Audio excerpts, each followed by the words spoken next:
नमस्कार, मैं हूं पूजा और आप देख रहे हैं पुलिस वाला न्यूज। आइए रुक करते हैं आज की खास खबरों की ओर। वर्ष 2020 देश और दुनिया के लिए बेहद ही चुनौतीपूर्ण रहा, लेकिन इंदौर पुलिस के लिए यह वर्ष उपलब्धियों भरा रहा था। इंदौर पुलिस का दावा है कि इस वर्ष उन्होंने न सिर्फ ऑर्गेनाइज क्राइम की कमर तोड़ी, बल्कि सट्टे के एक बड़े नेक्स्ट को भी बेनकाब किया। वहीं ड्रग्स माफिया और देह व्यापार से जुड़े लोगों का खुलासा करते हुए उस पर भी लगाम लगाई। हालांकि अपने कर्तव्य को निर्वाह करते हुए कुछ पुलिसकर्मी कोरोना काल में शहीद भी हुए और 400 से ज्यादा संक्रमित भी हुए। दरअसल बीते साल पुलिसकर्मियों ने ऑर्गेनाइज क्राइम को अपनी एक अहम बिंदु बनाकर उस पर फोकस किया, जिसके चलते हत्यारों के एक बड़े गिरोह का पर्दाफाश किया, ऑर्गेनाइज क्राइम को तोड़ा और करीब 100 से ज्यादा अवैध हथियारों को जब्त किया, जिससे शहर में कोई बड़ी आपराधिक घटना हथियारों के साथ नहीं हो पाई। पुलिस ने इस मामले में कई सिकलीकरों को भी गिरफ्तार किया। वहीं सट्टे के अवैध व्यापार से पुलिस की कार्यवाही करते हुए 2 करोड़ का सट्टा पकड़ा और कई सटोरियों को बेनकाब किया। पुलिस की माने तो इस सट्टा व्यापार की कमर टूट गई है। वहीं ड्रग माफियाओं के खिलाफ इंदौर पुलिस लगातार कार्यवाही कर रही है। यही नहीं, ड्रग्स और देह व्यापार संयुक्त रूप से संचालित करने वाले 16 लोगों को गिरफ्तारी कर इस धंधे को भी बेनकाब किया है। पुलिस का मानना है कि 2020 में कोरोना के दौरान ड्यूटी पर लगे उनके कुछ पुलिसकर्मी अपने कर्तव्य का निर्वाह करते हुए शहीद भी हुए और 400 से ज्यादा पुलिसकर्मी कोरोना का शिकार भी हुए। लेकिन पुलिस का मानना है कि उन्होंने अपने कर्तव्य का निर्वाह करने की कोशिश की है। अब देखना दिलचस्प होगा कि आने वाला 2021 पुलिस के साथ इस बार कौन सी नई चुनौती लेकर आता है।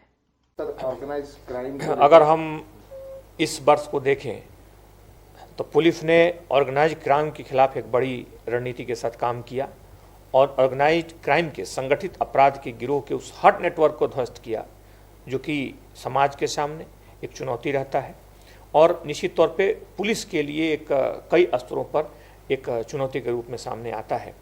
पुलिस ने लगभग हर जगह पर, चाहे वो हथियारों की बात हो, एक ऐसे नेटवर्क को ध्वस्त किया जिसमें लगभग 100 से ज़्यादा पिस्टल्स और इस तरह के हथियार निकले। इसमें बहुत सारे ऐसे गैंग पकड़े गए जो राज्य के बाहर भी सक्रिय थे, दूसरे जिलों में थे। इसमें सिकलीगर थे, यहाँ के उसको उन हथियारों का उपयोग करने वाले थे। तो इन सब चीज़ों का पकड़े जाने का एक सकारात्मक असर ये रहा कि किसी भी तरह के बड़े मामले में या किसी भी तरह के अपराध में इस तरह के हथियारों की जो उपयोग है वो काफ़ी तेज़ी से घटी है। लगभग नहीं के बराबर इस तरह किसी भी तरह के मामले में इसका उपयोग हुआ है। यह एक पुलिस के लिए एक बड़ी उपलब्धि रही। साथ ही साथ ऑर्गेनाइज क्राइम के जो दूसरे रूप हैं, चाहे सट्टे की बात हो, हम जानते हैं कि पहली बार ऐसा हुआ कि 2 करोड़ 80 लाख के आसपास पुलिस ने सट्टे से जब्त किया। उसमें लगभग 1 करोड़ 31 लाख नगद थे और बाकी खातों से जब्त किए गए। ये शायद इस तरह की सबसे बड़ी कार्रवाई थी और इसमें सट्टे से और इस तरह के अवैध व्यापार से जुड़े एक बड़े नेटवर्क को ध्वस्त किया गया, जो कि न सिर्फ इंदौर में बल्कि उसकी जो अलग अलग उसकी शाखाएं थीं वो बंगलोर तक फैली हुई थी। तो यहाँ से लेकर बंगलोर तक हर जगह पुलिस ने दबिश दी, हर जगह पुलिस ने कार्रवाई की और उस नेटवर्क पे भी कड़ी लगाम लगाई और पूरी तरह से उसे ध्वस्त कर दिया।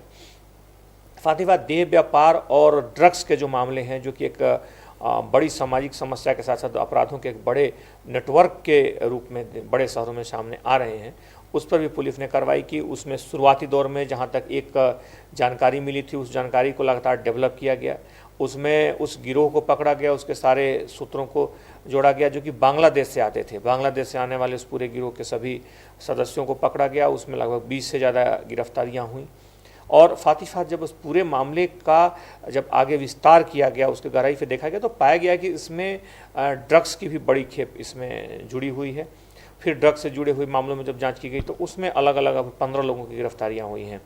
ये ऐसे लोग हैं जो लंबे समय से शहर के विभिन्न हिस्सों में सक्रिय रहकर युवाओं को भ्रमित करते थे और अपने ट्रैप में, अपने जाल में फंसा करके उन्हें इस ताने बाने का, इस षड्यंत्र का, इस दुष्चक्र का हिस्सा बनाते थे।